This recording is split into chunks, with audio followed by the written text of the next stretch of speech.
जय हिंद। आज हम बताएंगे कक्षा 9 का अध्याय 5 जीवन की मौलिक इकाई। जीवन की मौलिक इकाई ये मेरा पार्ट 2 है। इससे पहले हम पार्ट 1 में कोशिका के बारे में बता दिए थे, ठीक है ना। इसमें कोशिका के बारे में ही बताएंगे अभी हम, ठीक है। जैसे पार्ट 1 में बताए थे हम कि कोशिका क्या होता है, कौन इसका खोज किया, ठीक है ना। ये सब हम बता चुके थे। यदि आप लोग पार्ट 1 नहीं देखे हैं तो प्ले लिस्ट में जा करके पार्ट 1 देख लीजिए, तभी ये पार्ट 2 समझ में आएगा, है कि नहीं है। ठीक है, चलिए अब शुरू करते हैं हम।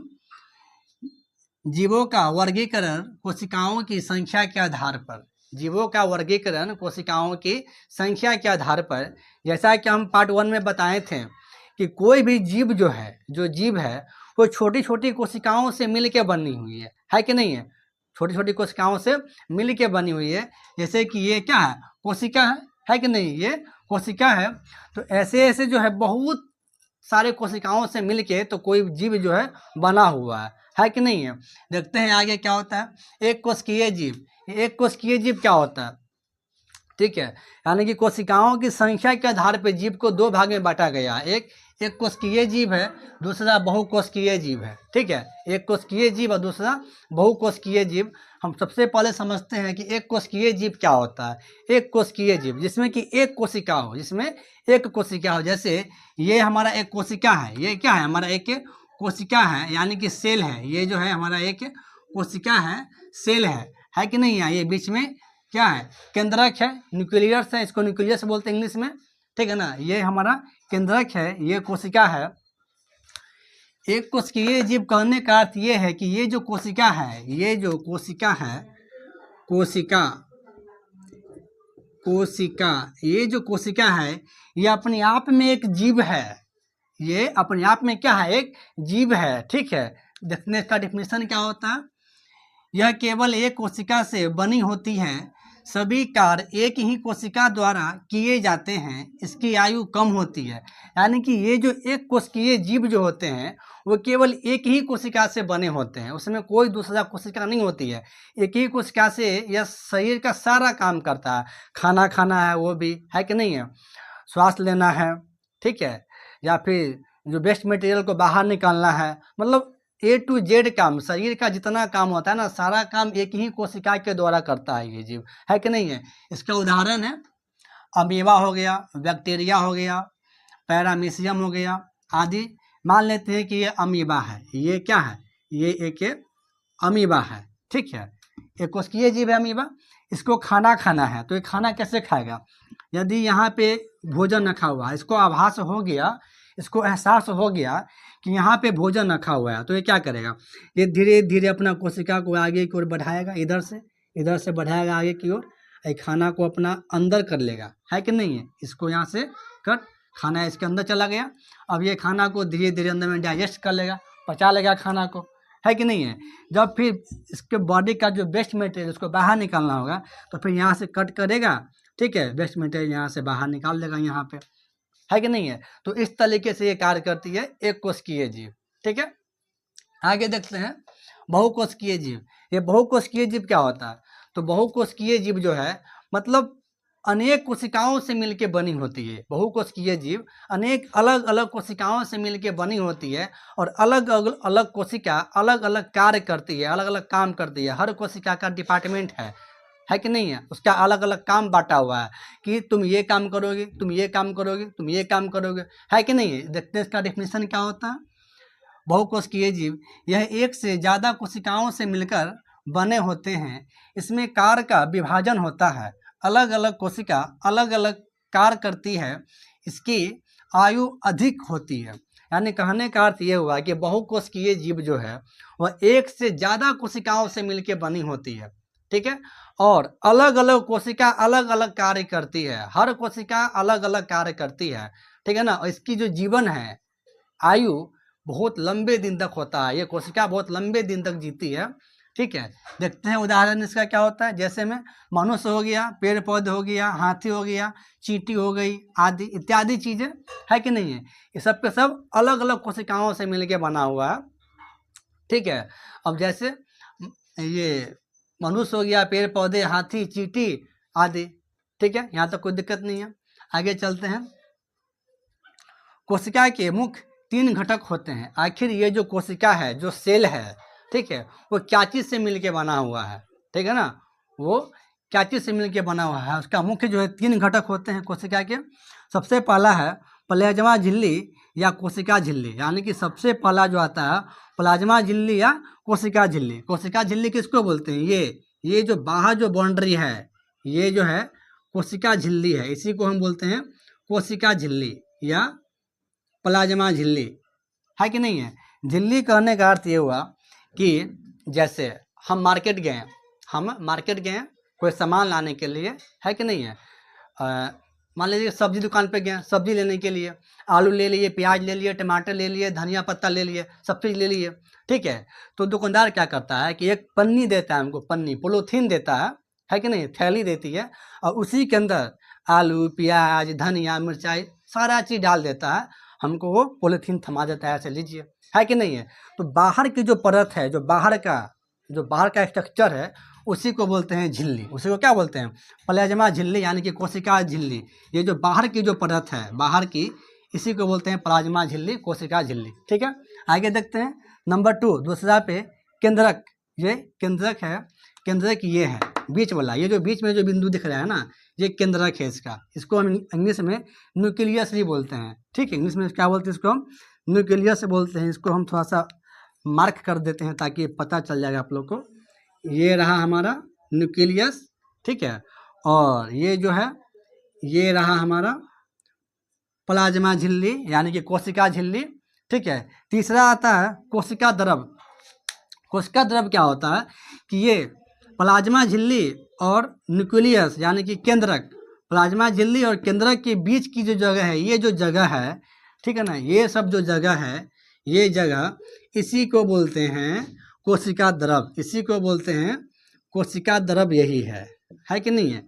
कोशिका द्रव यही है, इसी को बोलते हैं हम कोशिका द्रव, ठीक है। अब देखते हैं एक एक करके सभी के बारे में पढ़ते हैं। इन तीनों के बारे में हम एक एक करके पढ़ते हैं, आगे पढ़ते हैं, ठीक है। तब तक आप इसका स्क्रीनशॉट ले लीजिए, हम सेट हो। प्लाज्मा झिल्ली या कोशिका झिल्ली, ये कोशिका झिल्ली, प्लाज्मा झिल्ली बताते हैं इसके बारे में क्या होता है। जैसे ये हमारा कोशिका है कि नहीं है, ये हमारा केंद्रक है, ठीक है। तो ये जो है ये, इसी को बोलते हैं हम क्या? प्लाज्मा झिल्ली बोलते हैं इसी को, है कि नहीं है। इसी को बोलते हैं हम प्लाज्मा झिल्ली या फिर कोशिका झिल्ली। कोशिका झिल्ली, कोशिका झिल्ली,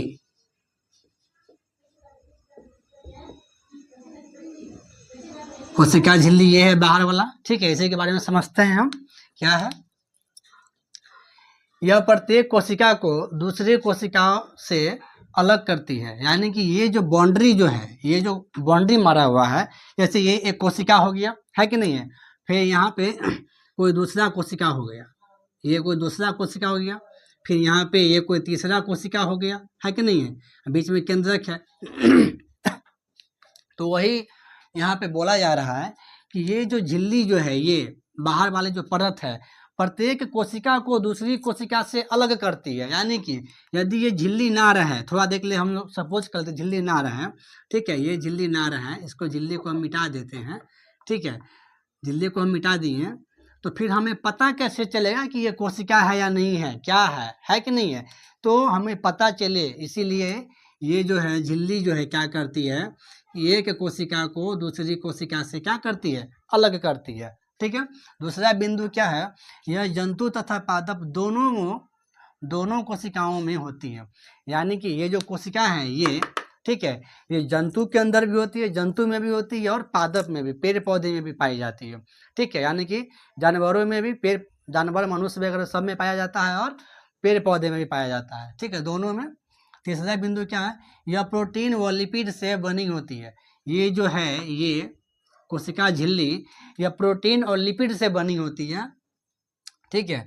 चौथा बिंदु है, यह वर्णात्मक पारगम्य होती है। यह कुछ पदार्थों को ही कोशिका के अंदर व बाहर जाने देती है। यानी कहने का अर्थ ये हुआ, ठीक है ना, कि वर्णात्मक पारगम, यानी कि ये जो है इसमें छोटा छोटा छिद्र होती है। छोटा छोटा क्या होता है, छिद्र होता है इसके अंदर, ठीक है। इसी छिद्र से होते हुए कोई भी वस्तु जो है इसके अंदर में प्रवेश करती है या इससे बाहर निकलती है, ठीक है। कोशिका है तो कोशिका को जीवित रहने के लिए तो भोजन चाहिए ना, ठीक है। तो भोजन चाहिए तो उसके लिए वो क्या करेगी, किसी कच्चा पदार्थ को अपने अंदर लेगी वो, तो किधर से जाएगा वो, तो कोशिका झिल्ली से होते हुए ही वो अंदर कोशिका के अंदर प्रवेश करती है कि नहीं है। तो इसमें छोटी छोटी क्या होती है, छिद्र होती है। इसी छिद्र के माध्यम से, ठीक है, कोशिका अपना ज़रूरत के चीज़ों को अंदर ले लेती है, ठीक है, और जिसको ज़रूरत नहीं होती है उसको फिर बाहर निकाल देती है, ठीक है। आगे देखते हैं, यह लचीली होती है। यह जो झिल्ली है, बाहर की जो झिल्ली है, कोशिका झिल्ली, यह लचीली होती है कि नहीं, लुचपुच करता है ऐसे ऐसे, ठीक है। आगे देखते हैं, प्लाज्मा झिल्ली से पदार्थों का संचार बोले तो पदार्थ का आवागमन। अब जो है हम तो ऊपर में पढ़े कि ये कोशिका जो है, सेल जो है कोशिका, वह अपने अंदर पदार्थ को लेती है और बाहर निकालती है, ठीक है। तो इसी के बारे में पढ़ेंगे, आवागमन के बारे में, कि वो कैसे लेती है, कैसे बाहर निकालती है पदार्थ को, ठीक है। यह दो प्रकार से करती है, एक है विसरण, दूसरा है परासरण, ठीक है। विसरण में क्या होता है, विसरण प्रक्रिया क्या होता है कि कोशिका जो है वो केवल गैसीय पदार्थ को ही अपने अंदर लेती है। कोशिका केवल गैसीय पदार्थ को अपने अंदर लेती है विसरण प्रक्रिया के माध्यम से। जैसे इसको हम डिफिनीशन ऐसे लिख सकते हैं, इस प्रक्रिया में गैसीय पदार्थ उच्च सांद्रता से निम्न सांद्रता की ओर गति करती है। यानी कि यह जो विसरण प्रक्रिया है, इसमें क्या होता है कि कोई भी पदार्थ जो है वह उच्च सांद्रता से निम्न सांद्रता की ओर गति करती है, गमन करती है, ठीक है, गैसीय पदार्थ केवल। जैसे में ऑक्सीजन और CO2 विसरण प्रक्रिया के द्वारा ही कोशिका झिल्ली के आर पार जाती है, ठीक है। हम श्वास लेते हैं, क्या लेते हैं, श्वास लेते हैं, जब हम ऑक्सीजन लेते हैं तो क्या होता है, वो ऑक्सीजन कोशिका तक पहुंचती है, कोशिका के अंदर जाती है, कैसे, यही प्रक्रिया के माध्यम से, विसरण प्रक्रिया के माध्यम से ही। और जब कोशिका के अंदर कार्बन डाइऑक्साइड गैस होती है, वो बन जाती है, तो वो फिर बाहर निकलती है, ये विसरण प्रक्रिया के माध्यम से ही, ठीक है। तो हम एक लाइन में बोल सकते हैं इसका कि विसरण प्रक्रिया के माध्यम से कोशिका अपने अंदर केवल गैसीय पदार्थ को लेती है, ठीक है। आगे देखते हैं परासरण क्या होता है। इस प्रक्रिया के तहत द्रव पदार्थ की गति उच्च सांद्रता से निम्न सांद्रता की ओर होती है। यानी कि ये जो परासरण है, इसके तहत क्या होता है कि केवल द्रव, लिक्विड द्रव पदार्थ जो है कोशिका के अंदर और बाहर जाती है, ठीक है। जैसे मान लेते हैं कि ये एक कोशिका है, ये क्या है, कोशिका है, ये हमारा कोशिका है, ठीक है ना। यहाँ पे क्या है, ये केंद्रक है। अब जो है जल यानी कोशिका, जैसे कि हमको पता है कि हमारे बॉडी में जो है 65% क्या होता है, पानी होता है, 65% वाटर होता है, पानी होता है, ठीक है। तो आप बोलोगे कि सर 65 लीटर पानी जो है हम पी गए, पेट में अटा हुआ है, पेट में पानी नहीं होता है 65 लीटर, हम तो वही पानी जो पीते हैं 3-4 लीटर, वही पानी पेट में होता है। बाकी का जो पानी है वो हमारे कोशिका के अंदर भरी होती है कि नहीं है। ताकि कोशिका के अंदर पानी कैसे गई, तो यही प्रक्रिया के माध्यम से कोशिका के अंदर पानी गई, ठीक है ना। परासरण प्रक्रिया के माध्यम से कोशिका के अंदर पानी गई उच्च सांद्रता से निम्न सांद्रता की ओर, ठीक है, उच्च सांद्रता से निम्न सांद्रता की ओर, ठीक है ना। इसमें छोटी छोटी क्या होती है, छिद्र होती है छोटी छोटी, इसी छिद्र के माध्यम से पानी इसके अंदर प्रवेश कर गई कोशिका के अंदर, ठीक है। और कोशिका के अंदर जो बेकार पदार्थ है वो फिर वापस इसी से निकल गई, ठीक है, कोई दिक्कत नहीं। आगे बढ़ते हैं। जैसे जल, ये जल जो है सो परासरण प्रक्रिया के माध्यम से ही कोशिका के अंदर जाती है, फिर वहाँ से बाहर निकल के आती है, ठीक है। आगे देखते हैं सांद्रता के अनुसार विलयन के प्रकार। सांद्रता के अनुसार विलयन के प्रकार, ये जो अभी बताएं सांद्रता, उच्च सांद्रता से निम्न सांद्रता की ओर, ठीक है। इस सांद्रता के अनुसार जो है विलयन के प्रकार में अंतर हो जाता है। जैसे कि एक एग्जाम्पल लेते हैं हम कि थोड़ा सा पानी में जो है चीनी मिला दीजिए, चीनी या फिर शक्कर मिला दीजिए, ठीक है, और उसमें किशमिश ले लीजिए, किशमिश। हम यहाँ पे जो है 3 बर्तन लिए हैं, ये 3 जो है हमारा बर्तन है, ठीक है ना, यूटेंसिल बर्तन है, ठीक है। तीनों में पानी भरा हुआ है, तीनों में क्या पानी भरा हुआ है, और तीनों में एक एक किशमिश हम डाल दिए हैं, ठीक है। तो देखते हैं सांद्रता के अनुसार विलयन के प्रकार। तो सांद्रता के अनुसार विलयन के 3 प्रकार होते हैं। सबसे पहला है अति परासरण दाबी विलयन, दूसरा है समपरासरी विलयन और तीसरा है अल्प परासरण दाबी विलयन। ठीक है, ये क्या होता है थोड़ा समझते हैं क्या करके हम। अति परासरण दाबी विलयन यानी कहने का अर्थ ये हुआ कि इस बर्तन के अंदर जो पानी है इसकी सांद्रता कम है। ये जो पहला वाला जो बर्तन है इसके अंदर जो पानी है इसकी सांद्रता कम है, ठीक है, और इसके अंदर जो किशमिश जो हम डाले हैं किशमिश की सांद्रता ज़्यादा है, ठीक है ना। तो ऐसी अवस्था में क्या होगा कि किशमिश के अंदर की जो पानी है वो बाहर निकल जाएगी। किशमिश के अंदर की पानी क्या हो जाएगी, बाहर निकल जाएगी, और ये जो किशमिश है वो सिकुड़ जाएगी। किशमिश क्या हो जाएगी, सिकुड़ जाएगी, ठीक है। तो इसी प्रक्रिया को बोलते हैं अति परासरण दाबी विलयन, ठीक है। आगे देखते हैं नंबर 2 समपरासरी विलयन। ये समपरासरी विलयन क्या होता है, सम यानी कि समान, सम बोले तो समान, एक समान, ठीक है ना। इस बर्तन के अंदर जो पानी है, ठीक है, उसकी सांद्रता और जो किशमिश है उसकी सांद्रता, दोनों की सांद्रता बराबर है।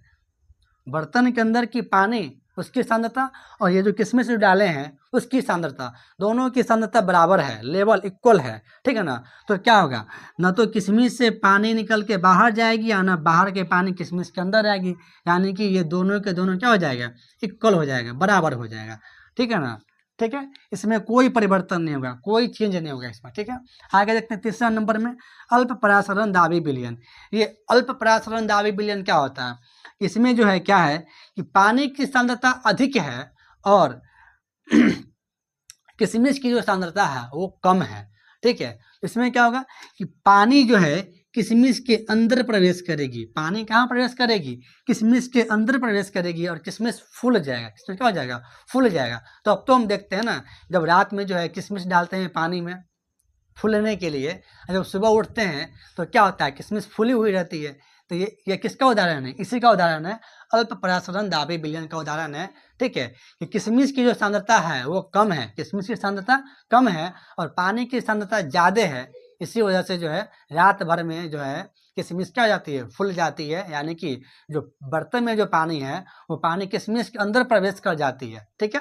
तो अब हम आगे पढ़ते हैं, आगे देखते हैं नेक्स्ट टॉपिक, कोशिका भित्ति। कोशिका भित्ति क्या होती है, ठीक है ना। जैसे ये हमारा हो गया कोशिका, ये हमारा हो गया, ये हो गया कोशिका है, ये बीच में केंद्रक है, ठीक है। और केंद्रक के बाद ये कोशिका के बाहर, कोशिका झिल्ली के बाहर एक और पतली सी झिल्ली, कोशिका झिल्ली के बाहर एक और पतली सी झिल्ली, इसी को बोलते हैं कोशिका भित्ति। इसी को बोलते हैं कोशिका भित्ति, है कि नहीं है। देखते हैं, समझते हैं इसके बारे में हम। कोशिका भित्ति यह पादप कोशिका की सबसे बाहरी झिल्ली होती है। पादप कोशिका यानी कि पेड़ पौधा में, केवल और केवल पेड़ पौधा में, जंतु में नहीं, केवल पेड़ पौधा में उसका बाहरी झिल्ली होती है, बाहरी परत होती है, ठीक है। यह जंतु कोशिकाओं में नहीं होती है। ये जो कोशिका भित्ति है, ये जो है इसी को हम बोलते हैं कोशिका भित्ति। कोशिका भित्ति, ठीक है। ये हमारा कोशिका भित्ति है। ये केवल पादप में ही होता है, यानी केवल पेड़ पौधे में ही होता है, जंतु में नहीं होता है, ठीक है। जैसे इसको हम दूसरे एग्जांपल से समझते हैं।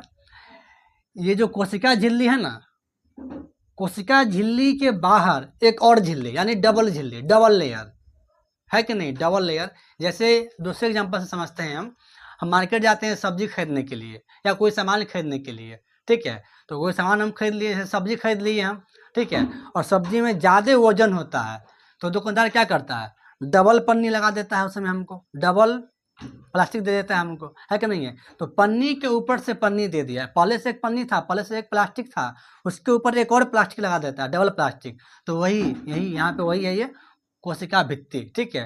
यानी कि कोशिका झिल्ली के ऊपर एक और झिल्ली, डबल झिल्ली, है कि नहीं है। आगे देखते हैं। यह सख्त, मोटी और मृत संरचना होती है। ये जो झिल्ली है, ठीक है, कोशिका भित्ति जो है यह बहुत कठोर होती है, सख्त होती है, बहुत मोटी होती है और मृत होती है, मृत संरचना होती है, ठीक है। यह सेलुलोज से बनी होती है। ये जो कोशिका झिल्ली कोशिका भित्ति है, सेलुलोज से बनी होती है। दो कोशिका भित्ति के बीच मध्य भित्ति होती है। दो कोशिका भित्ति के बीच जो है क्या होती है, मध्य भित्ति, यानी कि ये दोनों कोशिका, ठीक है, एक तो जो है कोशिका झिल्ली ये हो गया ब्लैक वाला, ब्लैक जो काला है सो वाला हो गया। उसके बाहर क्या है, कोशिका भित्ति है, और दोनों के बीच में जो है एक और संरचना होती है, ठीक है ना, एक और संरचना होती है, ठीक है। इसी को हम यहाँ बोला गया है कि दो कोशिका भित्ति के बीच मध्य भित्ति होती है, मध्य बीच वाला भित्ति होती है, ठीक है। तो हमको लगता है कि यहाँ तक तो कोई दिक्कत नहीं होनी चाहिए आप लोग को, ठीक है। तो हमने कोशिका का, यानी कि जो सेल है, कोशिका है, इसका जो है ये बाहरी वाला ये, ठीक है, कोशिका झिल्ली के बारे में हम पूरा समझ गए हैं, ठीक है। कोशिका झिल्ली हमारा यहाँ तक कंप्लीट हो गया, पूरा हो गया, ठीक है। अब हम आगे बढ़ते हैं केंद्रक के बारे में। ये जो केंद्रक है, ये केंद्रक, इसके बारे में हम आगे बढ़ते हैं, देखते हैं क्या है। यह कोशिका की सभी क्रियाओं को नियंत्रित करता है। कोशिका की सभी क्रियाओं को नियंत्रित करता है, यानी कि ये जो कोशिका है, ये जो सेल है, कोशिका है, इसके अंदर जितना भी क्रिया होती है, जितना भी कार्य होता है, काम होता है, सबको नियंत्रित करता है, कंट्रोल करता है, हैंडल करता है। कौन? ये जो केंद्रक है वो, ठीक है। ये क्या है, ये हमारा केंद्रक है, ये केंद्रक है, ये, ठीक है। ये केंद्रक है, ये सभी को नियंत्रित करता है, सभी कार्य को। जैसे हमारा शरीर होता है, ठीक है, हमारे शरीर को नियंत्रित कौन करता है? ब्रेन, यानी कि दिमाग, है कि नहीं है। कंप्यूटर सिस्टम लेते हैं, कंप्यूटर सिस्टम, तो कंप्यूटर सिस्टम को नियंत्रित कौन करता है, कंट्रोल कौन करता है? सीपीयू करता है कंट्रोल, है कि नहीं है। तो ठीक उसी तरह से ये जो कोशिका है, ये जो सेल है, कोशिका है, इसको नियंत्रित कौन करेगा, इसको कंट्रोल कौन करेगा? तो ये जो केंद्रक है ना बीच में, ये इसको नियंत्रित करेगा, है कि नहीं, नियंत्रित करता है ये इसको। यूकेरियोटिक कोशिकाओं में अस्पष्ट केंद्रक होता है, जबकि प्रोकैरियोटिक कोशिकाओं में अस्पष्ट केंद्रक होता है, ठीक है। यानी कि यूकेरियोटिक कोशिका जो होती है उसमें अस्पष्ट केंद्रक, यानी कि साफ साफ दिखाई पड़ता है केंद्रक जो है सो, ठीक है। जबकि ये जो प्रोकैरियोटिक कोशिका है, प्रोकैरियोटिक कोशिका में अस्पष्ट, यानी कि साफ साफ दिखाई नहीं पड़ता है केंद्रक, ठीक है। अब यहाँ पे बात आती है कि ये यूकेरियोटिक और प्रोकैरियोटिक ये क्या होता है, इसके बारे में हम आगे बताएंगे। फिलहाल के लिए आगे बढ़िए, ठीक है। इसके चारों ओर दोहरी केंद्रक झिल्ली और अंदर केंद्रक द्रव होता, यानी कि ये जो हमारा केंद्रक है, ये क्या है, हमारा केंद्रक है, ठीक है। इसके चारों ओर क्या होता है, दोहरी केंद्रक झिल्ली होती है। इसके चारों ओर दोहरी केंद्रक झिल्ली होती है, इसके चारों ओर दोहरी केंद्रक झिल्ली होती है, ठीक है। और अंदर बीच में जो है क्या होता है, बीच में केंद्रक द्रव्य होता है भरा हुआ, ठीक है। आगे देखते हैं। केंद्रक द्रव्य में केंद्रकाय और क्रोमेटिन धागे जैसा संरचना होता है, ठीक है। ये जो है केंद्रकाय, इसके अंदर जो है क्या होती है, क्रोमेटिन होती है। ये क्रोमेटिन क्या होता है कि धागे की तरह पतली पतली पतली पतली संरचना होती है धागे की तरह, ठीक है। आगे देखते हैं। क्रोमेटिन यानी कि क्रोमोसोम डीएनए से बने होते हैं, इसमें, ठीक है, आनुवांशिक गुण होता है। यानी कि ये जो क्रोमेटिन होते हैं, क्रोमेटिन, ये क्रोमोसोम इसको बोला जाता है, ठीक है, जो कि डीएनए से बने होते हैं। इसमें आनुवांशिक गुण, यानी कि हमारे माता पिता, है कि नहीं है, पूर्वज माता पिता का जो गुण होता है ना, वो बच्चों में जो आता है वो यहीं से आता है, डीएनए से, ठीक है ना। ये कहाँ पे होता है, क्रोमोसोम में पाया जाता है। कहाँ पाया जाता है, क्रोमोसोम में, ठीक है। तो यहाँ तक तो कोई दिक्कत नहीं है। आगे बढ़ते हैं, आगे देखते हैं। कोशिका के प्रकार, कोशिका के प्रकार, सबसे पहला है प्रोकैरियोटिक कोशिकाएं। प्रोकैरियोटिक कोशिकाएं ये क्या होती है, ये कोशिकाएं आकार में छोटी होती हैं, इनमें केंद्रक झिल्ली नहीं होते हैं। यानी कि प्रोकैरियोटिक कोशिकाएं जो होती हैं आकार में बहुत छोटी होती है, बहुत छोटी होती है। इसके अंदर जो केंद्रक होती है, केंद्रक झिल्ली, वो नहीं होती है, ठीक है। जैसे में बैक्टीरिया हो गया, ठीक है, आगे देखते हैं दूसरा नंबर पे है यूकैरियोटिक कोशिकाएं। यूकैरियोटिक कोशिकाएं ये क्या होती है? ये कोशिकाएं आकार में बड़े होते हैं, इनमें केंद्रक झिल्ली उपस्थित होते हैं। यानी कि यूकैरियोटिक कोशिकाएं जो हैं ये बहुत बड़े होते हैं और इसके अंदर जो कोशिका के अंदर जो केंद्रक होते हैं, केंद्रक झिल्ली, वो उपस्थित होती हैं।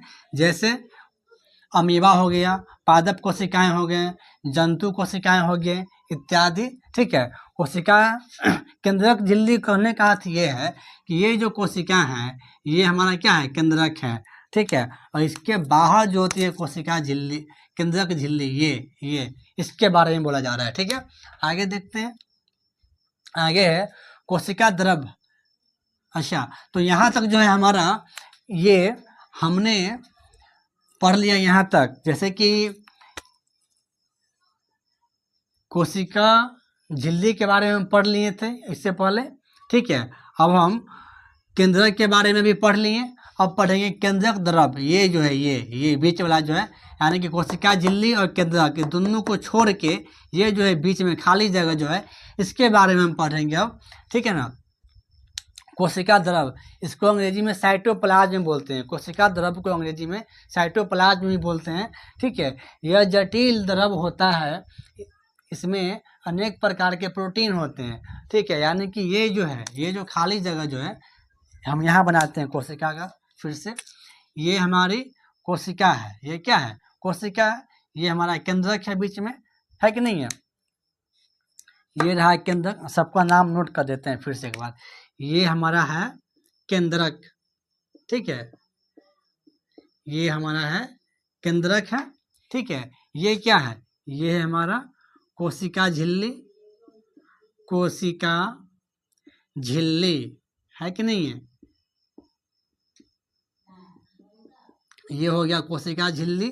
ठीक है, और ये जो खाली जगह है, ये जो जगह है, ठीक है, ये जो खाली जगह है, ये जितना देख रहे हैं आप खाली जगह, ये इसी को बोलते हैं कोशिका द्रव। इसी को बोलते हैं कोशिका द्रव, है कि नहीं है?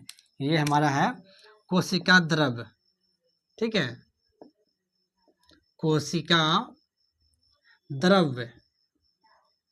ठीक है, तो ये कोशिका द्रव में क्या होता है? ठीक है, क्या देखें हम, यह जटिल द्रव होता है। ये जो कोशिका द्रव है ये, ठीक है ना, ये जो है जटिल होता है द्रव। यह जो है जटिल होता है। ठीक है, इसमें अनेक प्रकार के प्रोटीन होते हैं। इसमें इसके अंदर जो है ये पूरा भाग जो है अनेक तरह के प्रोटीन से भरा होता है, प्रोटीन होता है इसमें।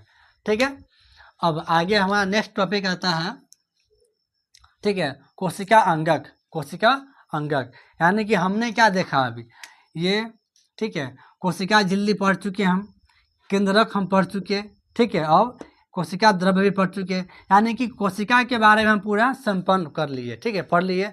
अब कोशिका का अंग, जैसे कि हमारा अंग होता है ना, हाथ, पैर, आँख, नाक, कान, मुंह, है ना, इसी तरह से ये जो कोशिका है, सेल है, इसका भी अंग होता है कि नहीं? इसका पार्ट होता है जो कोशिका के लिए काम करता है, जो कोशिका के लिए काम करता है। ठीक है, कोशिका अंगक बोलते हैं उसको। क्या बोलते हैं? कोशिका अंगक।